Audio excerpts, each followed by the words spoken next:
The great Manly P. Hall once said, "To live in the world without becoming aware of the meaning of the world is like wandering about in a great library without touching the books."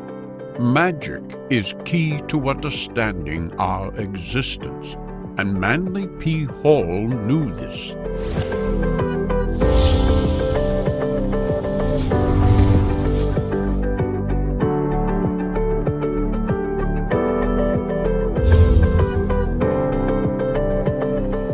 It is much more than the tricks of a children's entertainer. Magic is all there is. In fact, the word comes down to us originally from Old Persian and means to have power. Understanding true magic brings us power. There are many things we can learn from our foray into the world of magic.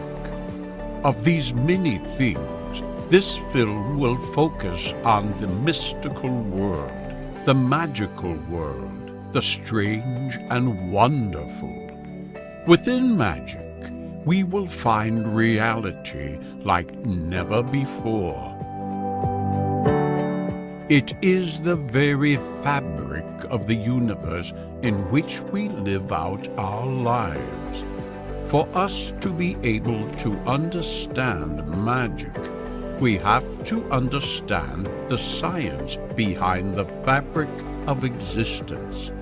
It is within the mind expanding complexities of quantum physics that we will discover the truth behind the secrets of magic that our ancestors searched for. Knowledge is magic, and magic is powerful. Prepare to be empowered. Magic is the belief that the material universe is only a very minor part of all reality, and that, in fact, it includes many other planes of existence and even consciousness.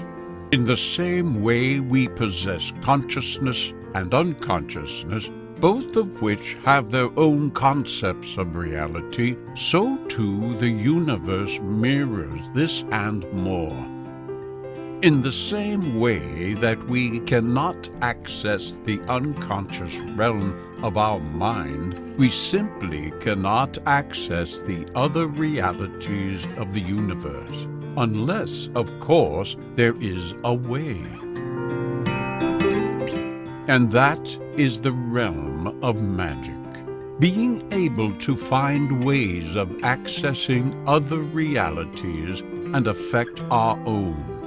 One of the other realms or realities of magic is known as the astral light, and believers of this reality say that the cosmic fluid of the astral light can form or mold physical forms.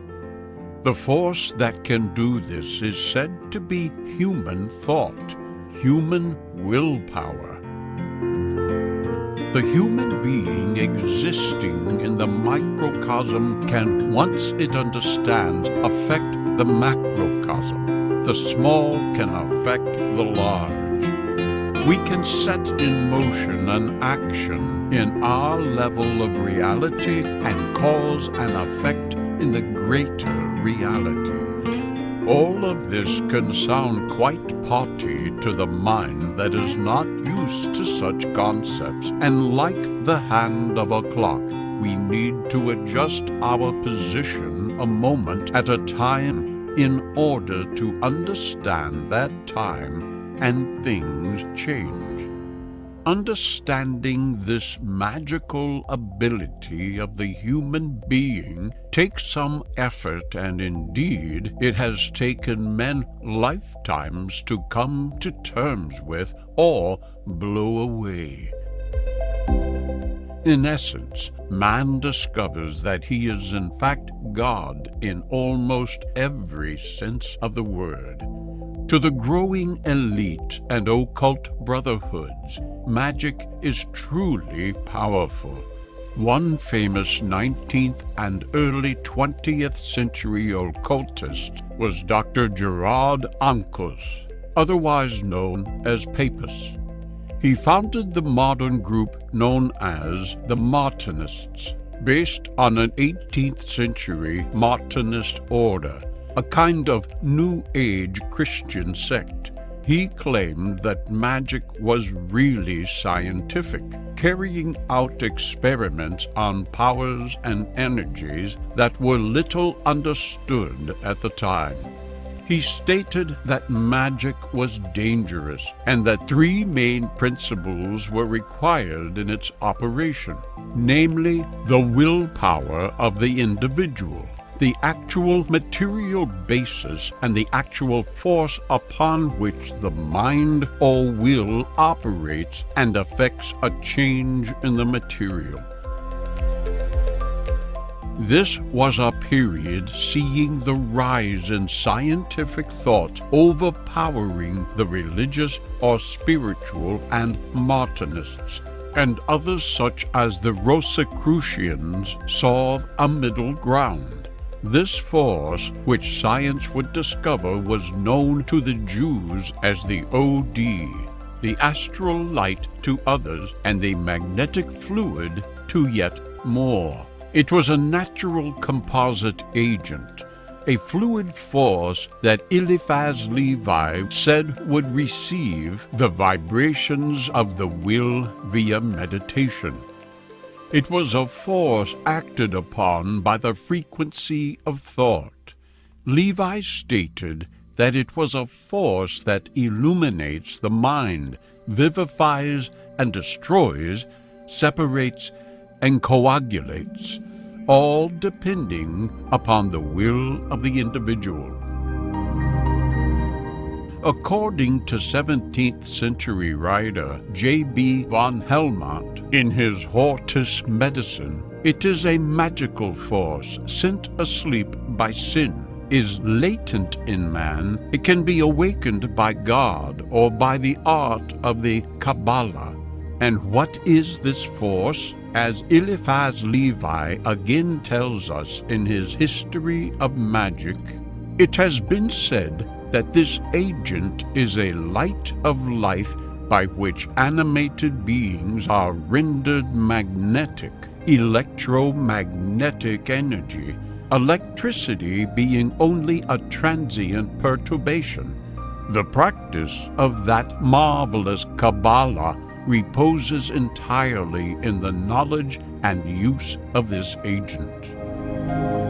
Practical magic alone opens the secret temple of nature to that power of the human will which is ever limited but ever progressive.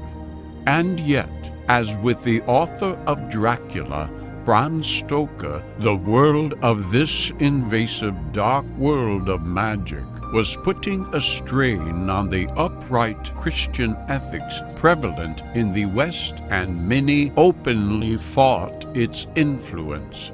In The Black Mass from 1924 by J. Brocard, we find the following statement.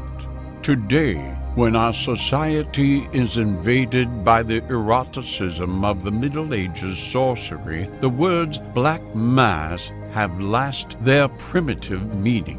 The mystic element wakening, sadism and sensualism alone remained, degenerating these last years into vulgar orgy, so-called revival of pagan ceremonies accompanied by lewd scenes, excited by the rhythm of libidinous poetry and the intoxication of oriental perfumes.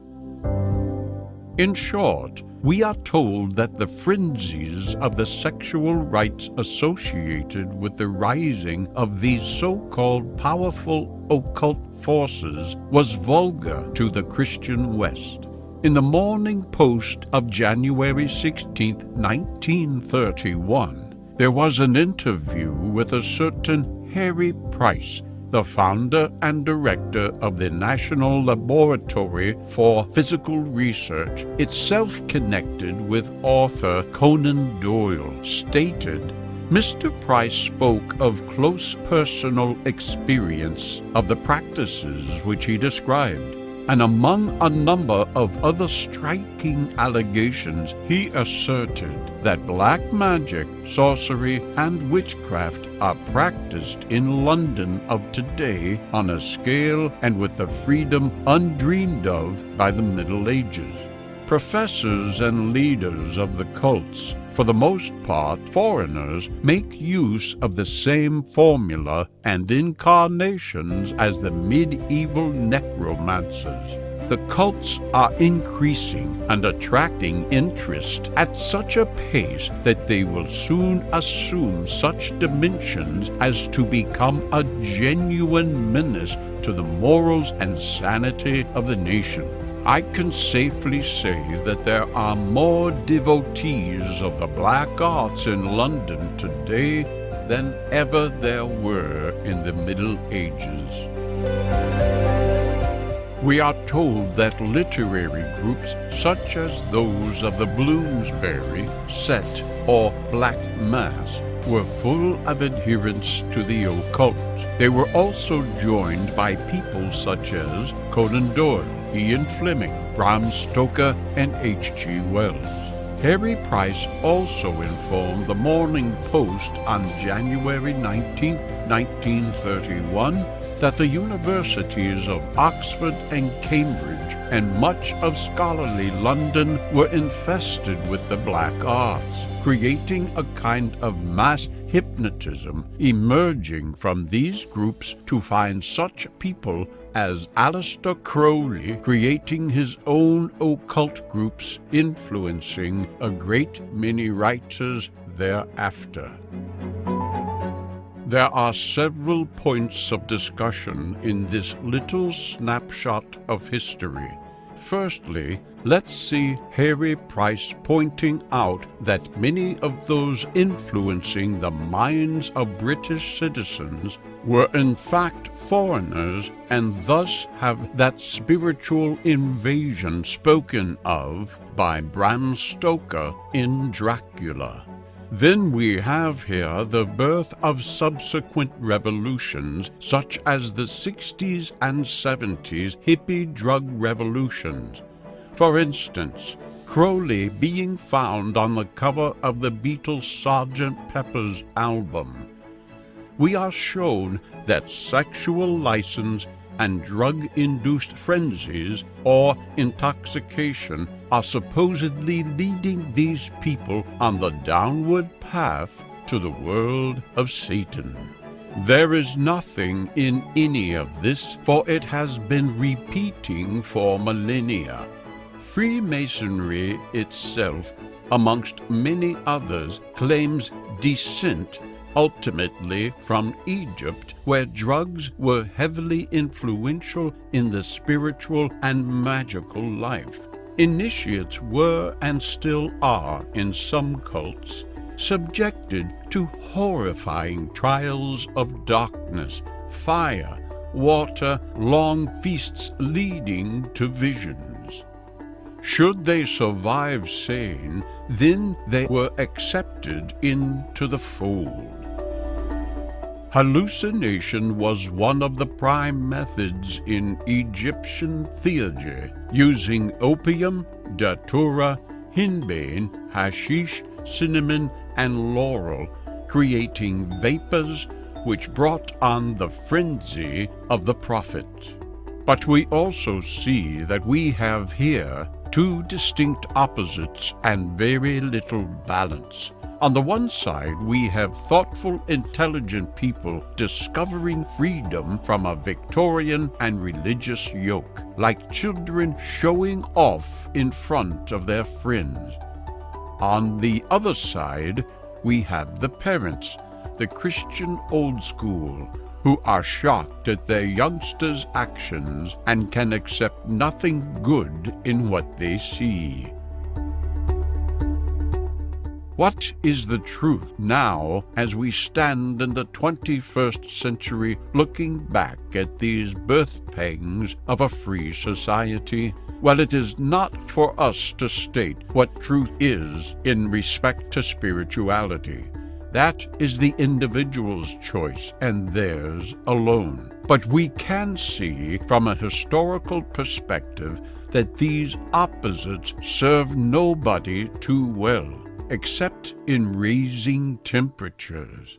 We must accept that drug-induced sexual frenzies may well be going over the top and are simply leading the individuals towards a biochemical and electromagnetic reaction within the mind, heightening many things. But it may indeed also be raising frequencies to levels that do allow a certain lucidity in the mind, creating a free flow of thought.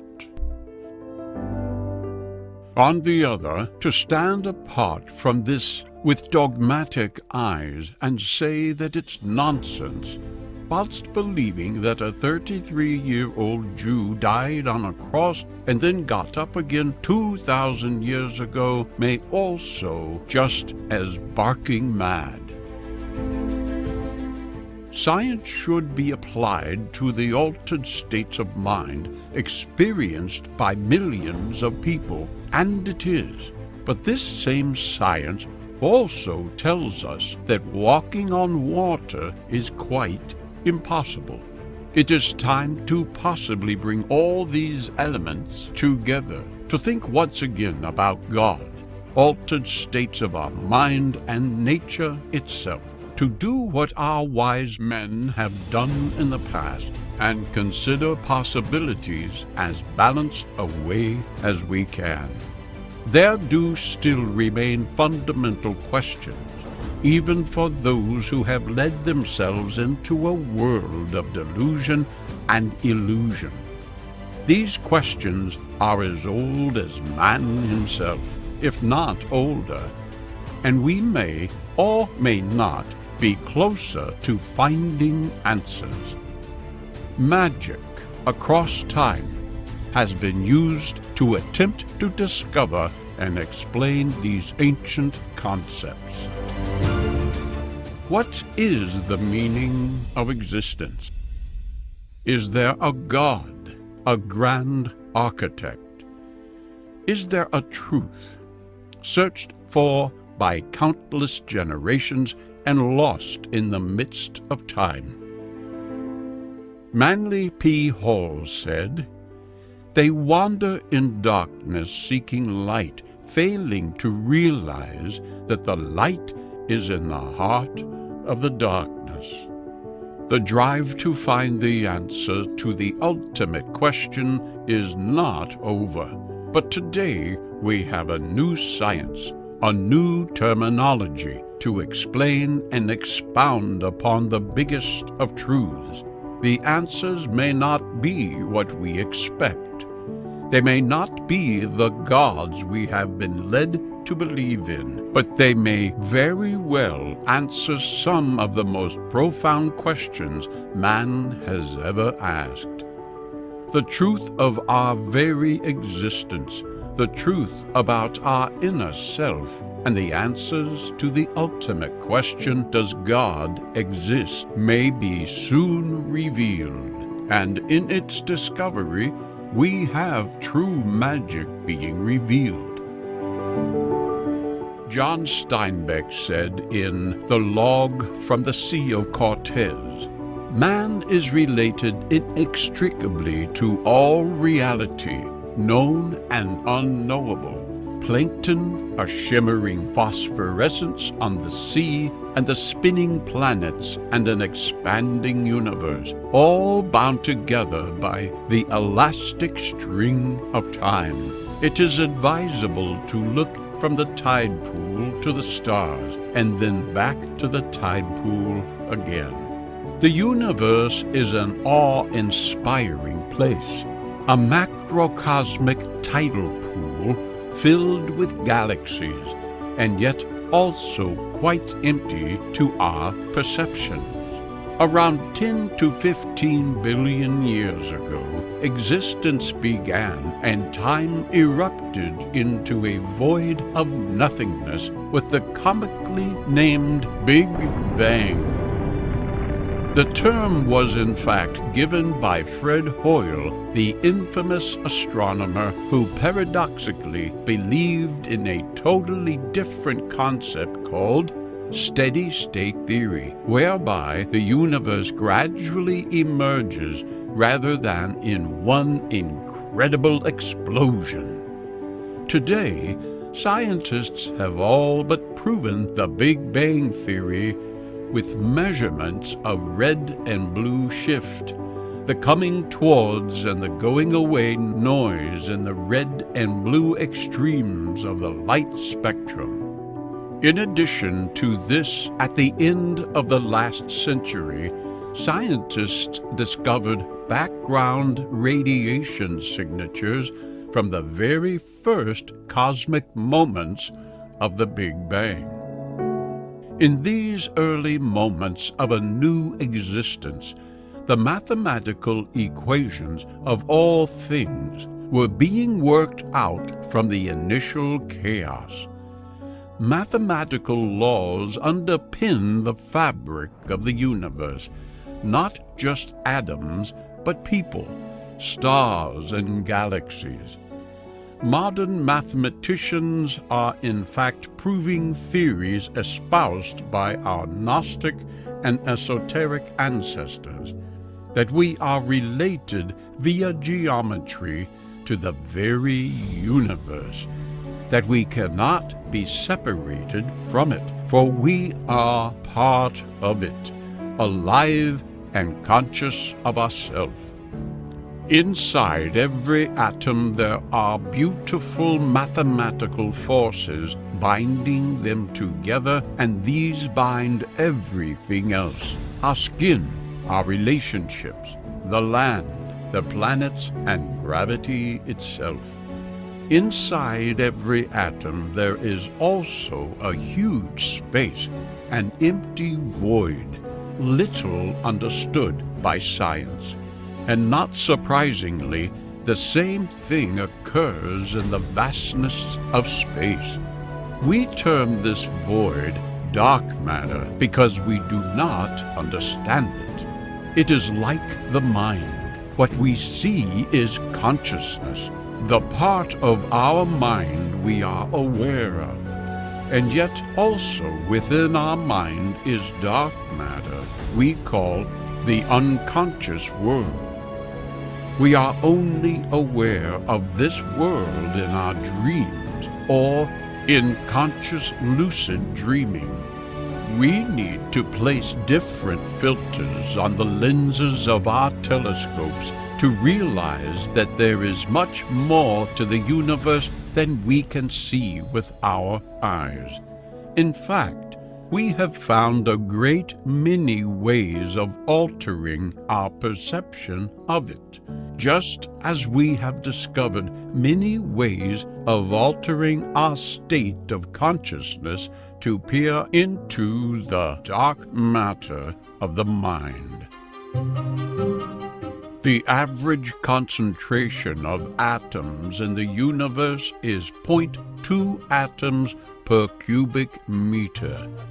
This is what we see, 4% of what is actually in existence. In fact, most of the material in the universe emits no light, no infrared heat, no radio waves, or any other kind of radiation, and so it is consequently almost impossible to detect. We have to dream of its existence. We have to infer its properties from what we know.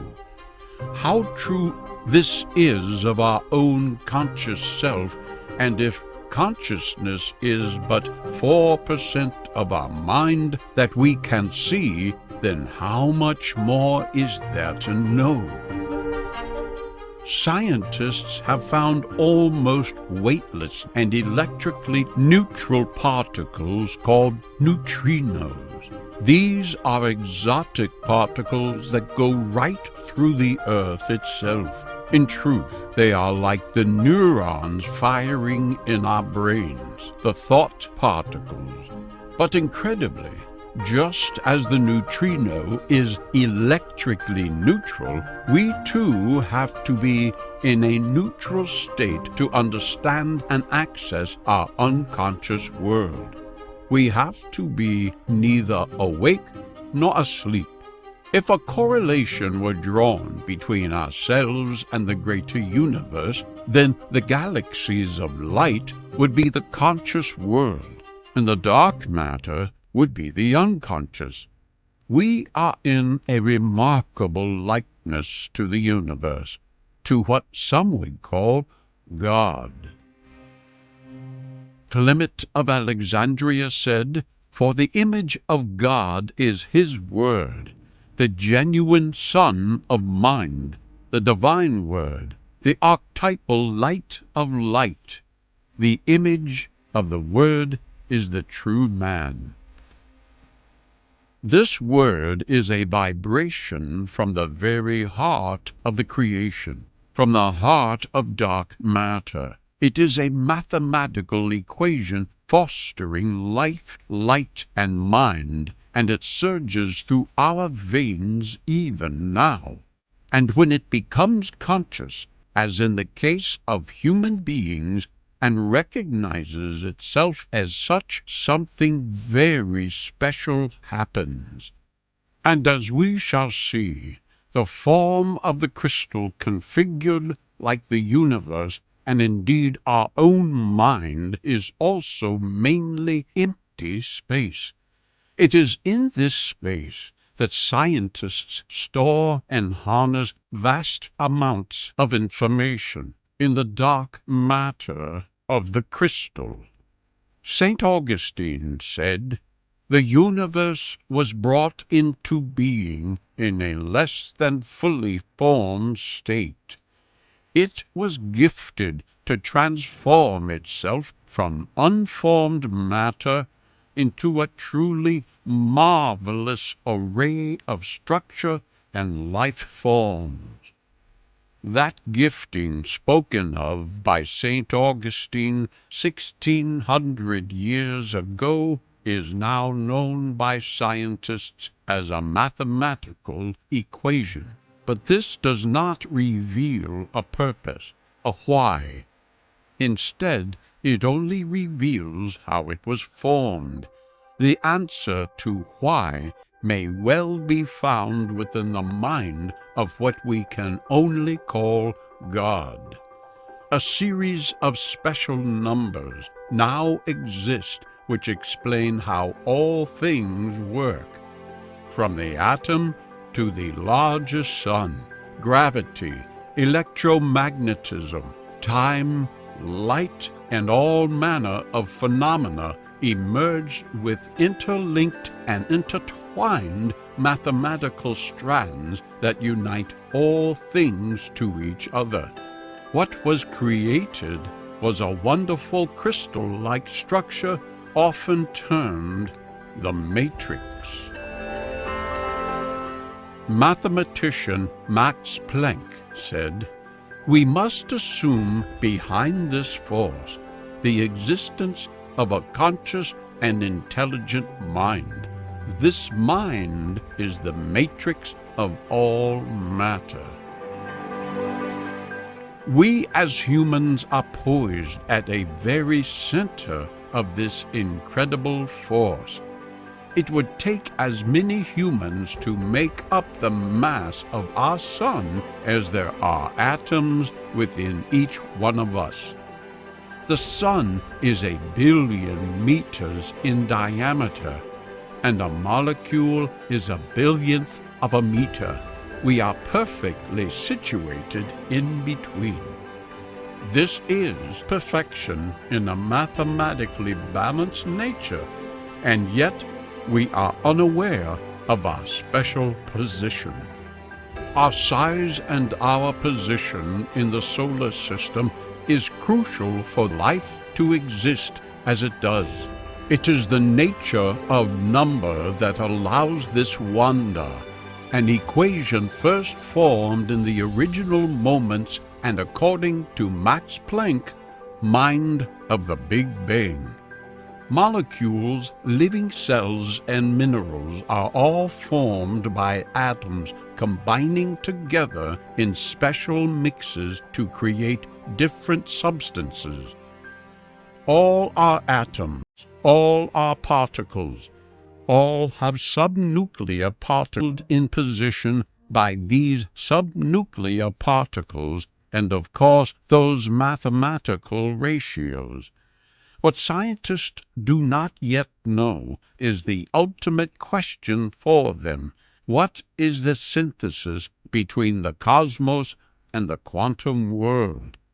What is the thread that links the quantum to the cosmos? It is because of division in language and perception that this answer cannot be found. But we will discover this secret wave-like thread, and find that if we pull upon it, we shall unravel the mysteries of the universe. And so we must turn to the beautiful crystal to find a deeper understanding, just as our ancestors did. The word crystal is derived over time from several languages, including Greek and Latin, and means variously ice or hard solid surface. The word itself does not sum up the beautiful nature of the structure of crystal, nor the vast untapped depths of its inner spaces, the void within. And yet, within the mathematical equations and the wonder of the crystalline form can be found great depth. The universe is often said to be of crystalline form, a series of strings and lattices, a matrix of creation of platonic forms built one upon the other, from the very particle in the atom to the solar systems within the galaxy, from the vast universe and down to the formations of galaxies, and even further into our very DNA. The forms and structures of the crystal can be found. When water turns to ice, we see beautiful crystal forms appear, snowflakes and ice crystals. Humans themselves are composed of mainly water, and so we are fluid crystal forms ourselves.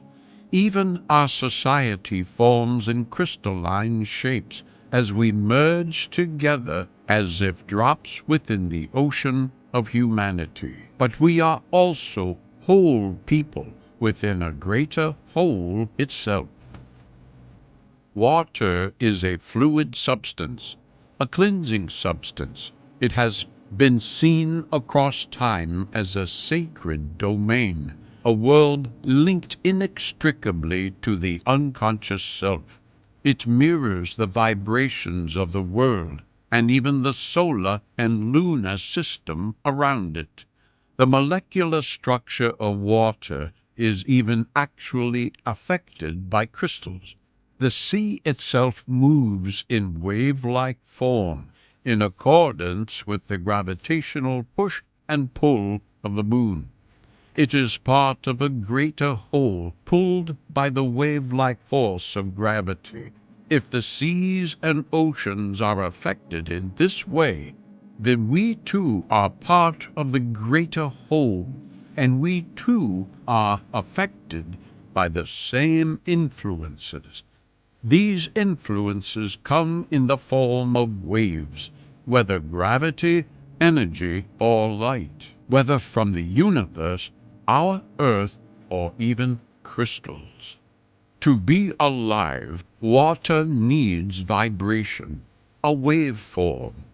All life needs a waveform, the energy spark created at the very beginning. Existence is in fact vibration, like a word spoken and given life. In the beginning was the Word, and the Word was with God, and the Word was God. Genesis. Dr. Masaru Emoto is now famous for having taken a range of remarkable photographs of water crystals forming and showing how human emotions actually affected the beauty of the formation. The question is, how is this possible? Emoto puts this down to the waveform, vibration from our own thoughts. The whole universe is like this, in a state of vibration, whether a piece of wood or a tectonic plate, all things vibrate. And crystals too sing to the harmony of vibration. Quartz crystal begins its life deep within the earth from hot vapor, which is a supersaturated solution of silicon dioxide. As it cools, a unit cell of quartz forms around a nucleating site in the same way that an oyster forms. It is a matrix created around a seed point. The forming atoms and bonding are laid down where there is most energy, the molecules adhering to the base silicon matrix. Made up as a tetrahedron-shaped molecule, it is now composed of 4 atoms of oxygen with 1 silicon atom suspended within. This primary cell unit now attracts other silicon dioxide molecules, and over time, trillions of these cells link together in a spiraling motion, layer upon layer, until the crystal is made. The crystal is a known quantum converter that is able to transmit energy in a magnified state, and this energy can easily be absorbed or received by biological matter, such as the human body.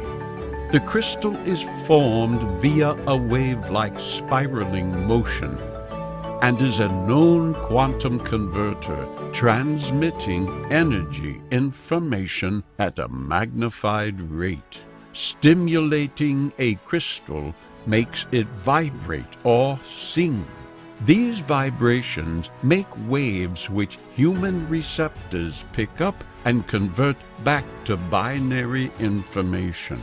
This means that vibratory information or energy of different frequencies can be stored inside the empty space like memory. There is no different to what we shall see with dark matter, the space within the atom, and of course the unconscious world of the mind. This is also why scientists today use crystal within the heart of computers. These crystals do much more, though. They also amplify the energy like timples magnifying sound. Dark matter in our universe does exactly the same thing. We can see distant galaxies because dark matter magnifies their existence, bringing the light into our consciousness. In sleep, the dark matter of our mind or our unconscious world mirrors this process and highlights it to us, issues about our own self and our conscious world needs to work upon. Crystals and their prism structures can be found at every level of existence, from the S matrix of the subatomic domain to the nature of molecules, from crystal-like gravity fields and even magnetism, the crystal structure is all permeating. By moving crystals, applying pressure to other stimuli, such as touch, they can be forced to offer up their inhaled information energy, such as that of the holograph universe or matrix, to which all things are connected, including the wave particles within the crystal. The same is also true of our unconscious world, which reacts according to psychological stimuli. Is this also true of dark matter of the universe itself? Can we stimulate the mind of the universe to offer up its innermost secrets? Within the crystal structure, whether quartz, magnetite, the brain, or the universe as a whole, there is a marvelous truth embedded and awaiting release. Our ancestors built around the globe a huge array of sacred temples and monuments. Many of these encompass the archetypal forms seen in nature.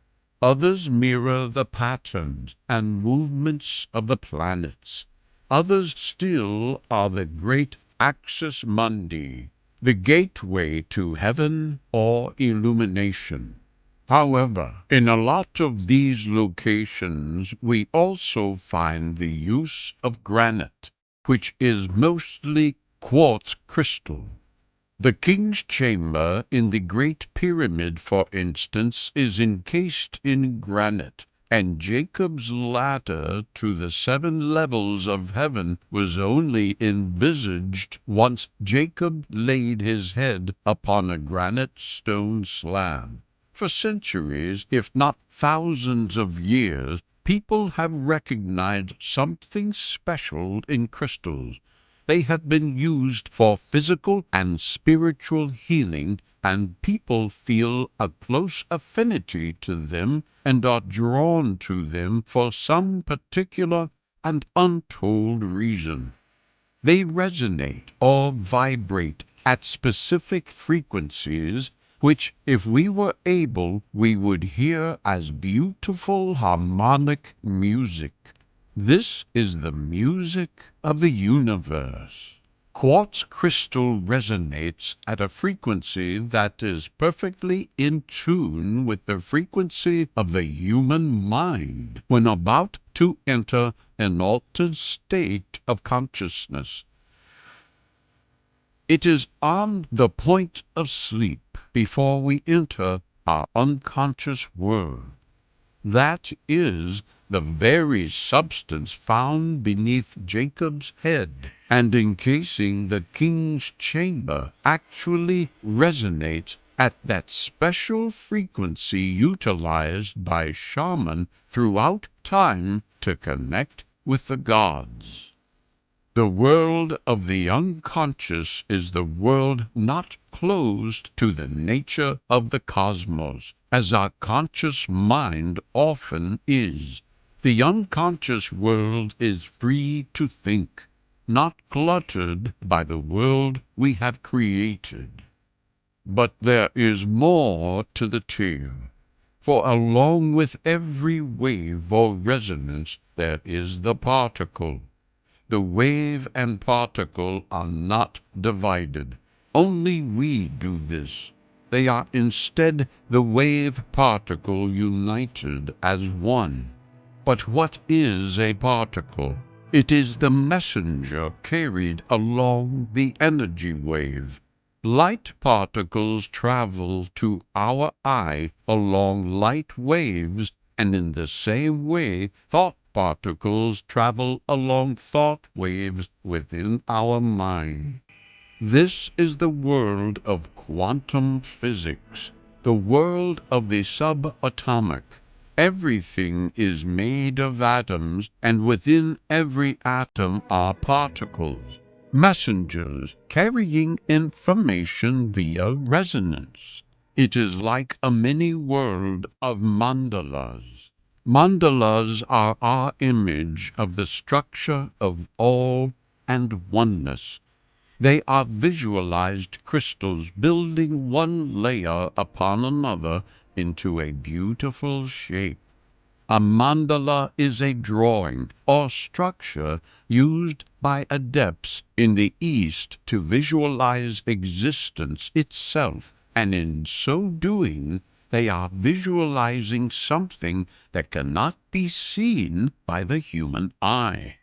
Instead, they are utilizing the third eye, the intuitive state which works best when the mind resonates at the same frequency as quartz crystal, and indeed the earth itself. This is the point of connection between man and nature, a true state of knowing. Via a new science known as quantum entanglement, scientists have proven that particles of thought can indeed entangle with another person's thought particles. This was much more effective when two participating individuals were emotionally attached, and less effective when they did not know each other. This is a kind of extrasensory perception, and it is a natural state that we have forgotten how to use or hear. At least forgotten in our conscious realm.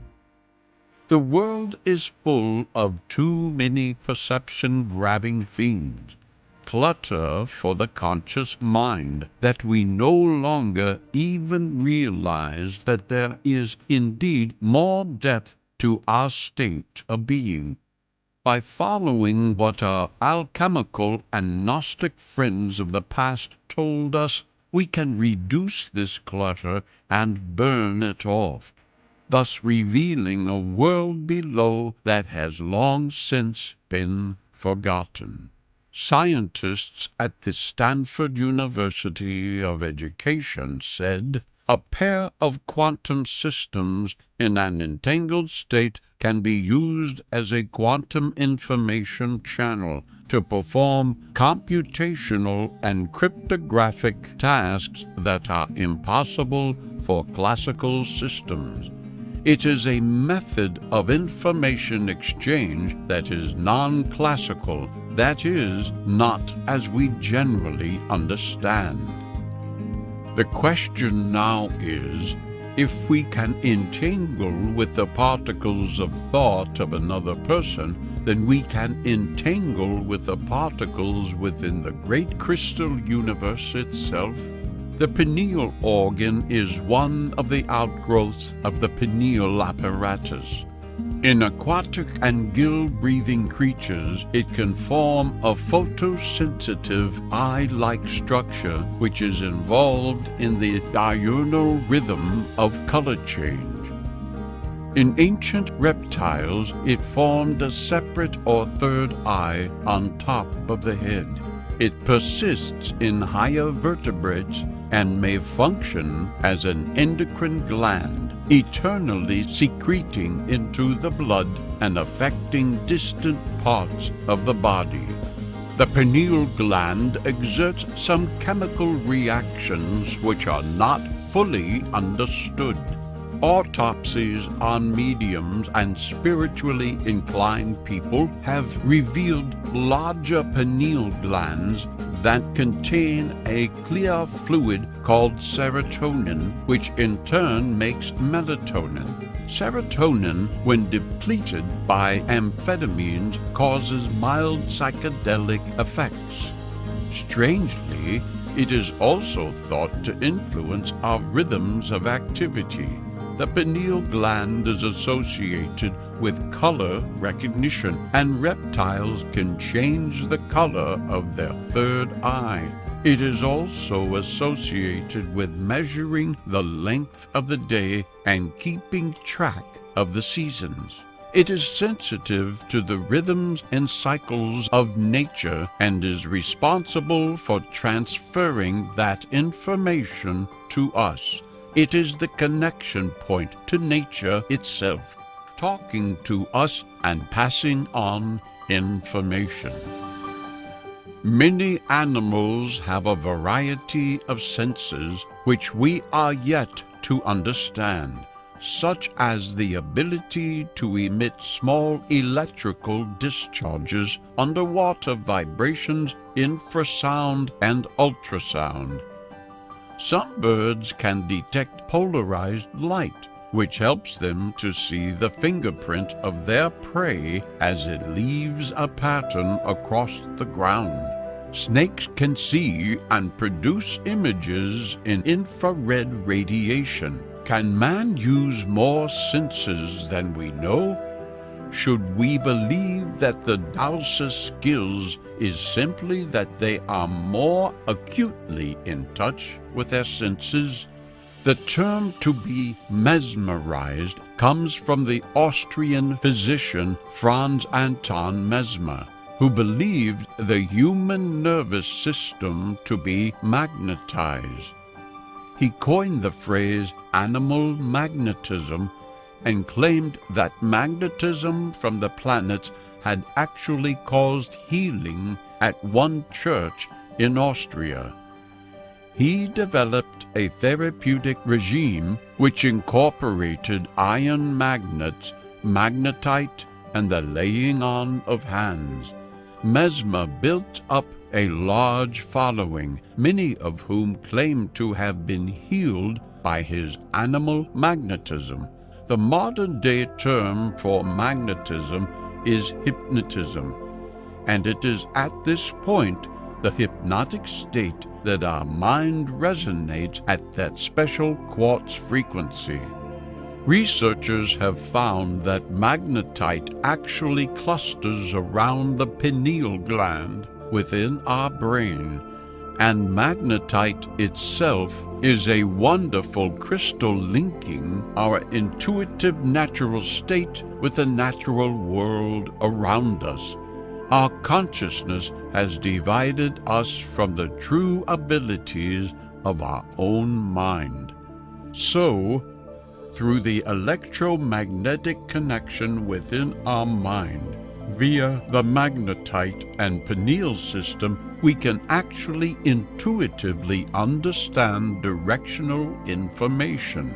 We can know where we are and which way we need to go, because the wave carrier of electromagnetism carries the information messengers of particles. But our ancestors also told us that we can understand much more, that we can be one with the world, with God.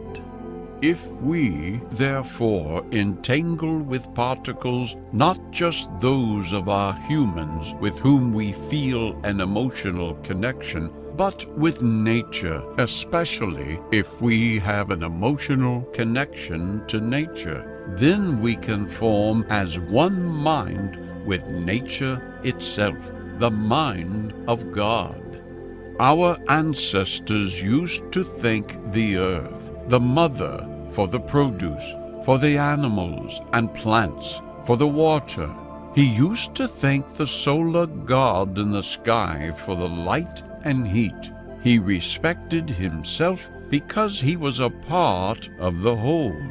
Today we disrespect nature and rape her without thanks and without thought.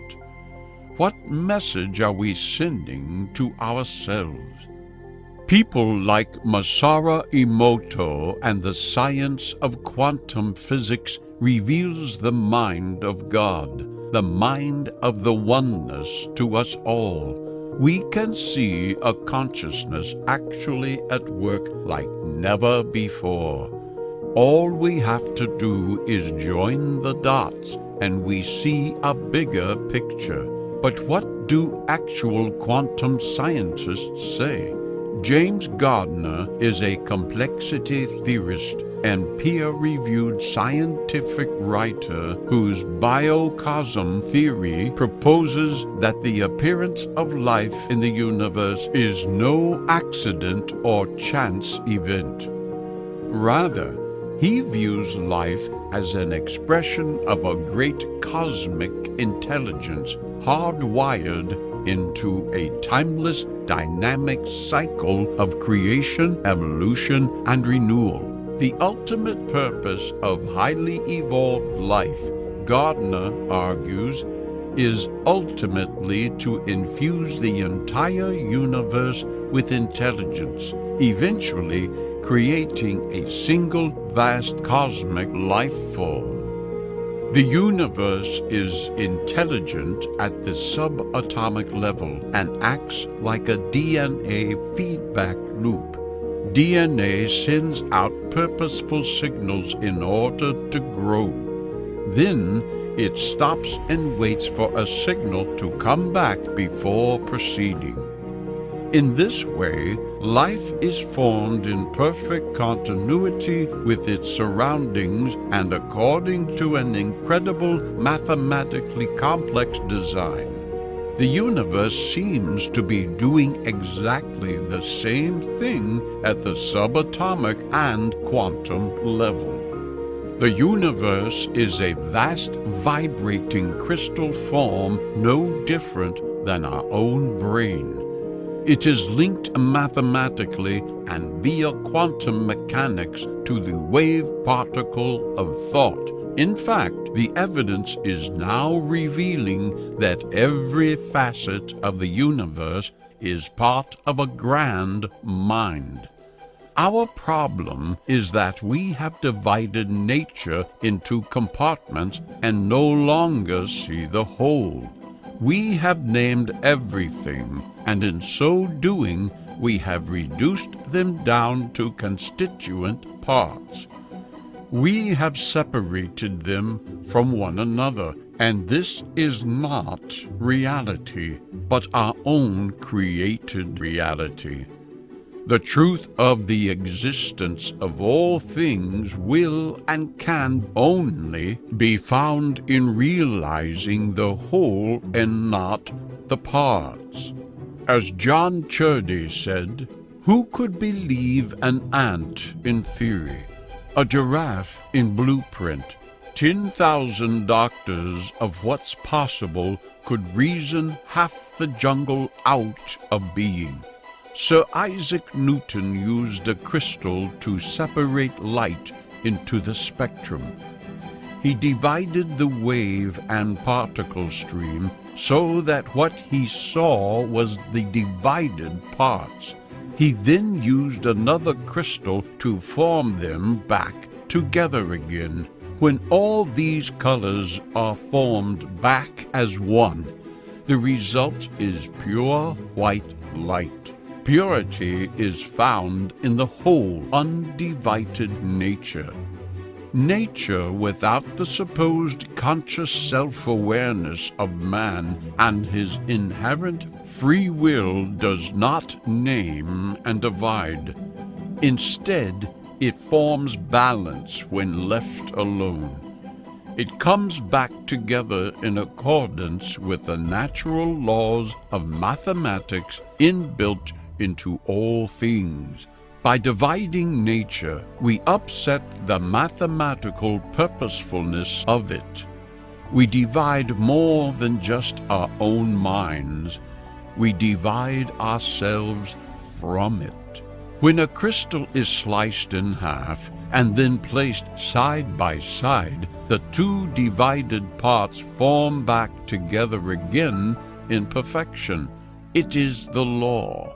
We have forgotten this intuitive process. We are divided by our own free will from the pure white light. But there is a deeper concept here, and one that reveals the mind of the grand architect himself. Quantum physics states that when we observe a particle, we can cause an effect by our own free will.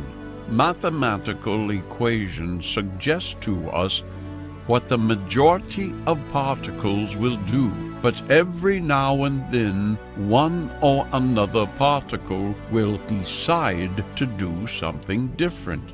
This is a kind of chaos theory, as if by naming it we can understand it. The truth is that scientists do not understand the complexity of it all. In the same way, we can mathematically predict what a group of humans will do, but every now and then one of them will do something different because of its free will and its own complexities. How is it that we can say the free will of the human is the explanation for this mathematical conundrum and yet accuse the particle of chaos? The truth is that the particle is acting according to some kind of free will, and so what has been stated for thousands of years and is now coming into scientific realization is the fact that there is a greater mind at work. That mind is seen in the glorious mathematics derived from the early stages of the Big Bang itself. And so that mind is the mind of the Creator. It is ultimate free will. This is the thread between the cosmos and the quantum world. This is the unifying concept, the connection missed by division between right and left hemispheres. It is mind, awareness, conscious-minded nature at the heart of it all, born from, of, and giving birth to the Big Bang itself. That mind is the universal quantum crystal prism. We can peer into that crystal and see the beautiful colors of the rainbow. But one thing is for sure, we will also see ourselves. It is not dark matter. It is the quantum mind of God. True magic comes from our understanding of all of this and accepting it, not being confused by a world of confusion, not denying our own amazing existence and living in darkness. True magic comes from residing in the center of it all, balance. We have amazing wave particle power in our own thoughts that can create and destroy. Our thoughts alone affect our loved ones, let alone our actions.